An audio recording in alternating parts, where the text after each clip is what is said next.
टुन्नू चिड़िया की कहानी। गांव के पास में दो पेड़ रहते थे और उस पे एक टुन्नू नाम की चिड़िया रहती थी और उसके बगल में एक और पेड़ था जिस पे उसके दोनों बच्चे उसके घोंसले में बैठे थे। लेकिन घोंसले में उतनी जगह नहीं होती थी कि टुन्नू चिड़िया जाकर उस घोंसले में रह पाए, इसलिए टुन्नू चिड़िया बगल के पेड़ पे बैठी रहती थी और वह उन्हें देखा करती थी। तभी उनके बच्चे कहते हैं टुन्नू चिड़िया से, मम्मी मम्मी हमें भूख लगी है, जाओ हमारे लिए कुछ खाने के लिए लाओ। जब टुन्नू चिड़िया उनसे कहती है, ठीक है बच्चों, मैं जा रही हूँ तुम लोग के लिए कुछ खाना लाने के लिए। जब तक मैं ना आ जाती हूँ तब तक तुम इसी घोंसले में बैठे रहना और तुम मेरा इंतज़ार करना। मैं बहुत जल्दी आऊँगी तुम लोग के लिए कुछ खाने के लिए लेके। और ये कहने के बाद टुन्नू चिड़िया वहाँ से उड़ते हुए जाती है और वह उड़ते उड़ते आसमान में पहुँच जाती है और वह जाती जाती कहीं दूर पहुँचती है पहाड़ों के बीच, लेकिन उसे कहीं भी दाना नहीं दिखाई देता है।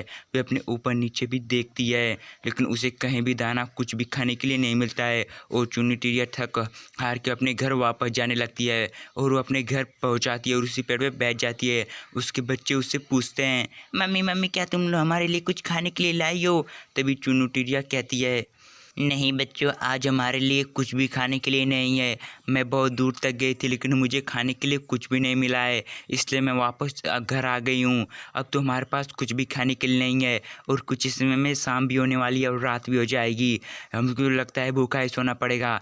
तभी उसके बच्चे कहते हैं, मम्मी मम्मी हमें बहुत ज़ोर से भूख लगी है, हमें कुछ खाने के लिए चाहिए। तभी टुन्नू चिड़िया कहती है, ठीक है बच्चों, मैं जा रही हूँ तुम लोग के लिए कुछ खाना लाने के लिए, तुम लोग यहीं पर रहना। इस बार मैं ज़रूर से कुछ न कुछ तुम लोग के लिए दाना खाने के लिए लाऊंगी और तुम लोग यहीं पर बैठ के मेरा इंतज़ार करना जब तक मैं वापस ना आ जाती हूँ। और तुम दोनों यहीं पर घोंसले में रहना, मैं बहुत जल्दी आऊँगी तुम लोग के लिए कुछ खाना लेकर।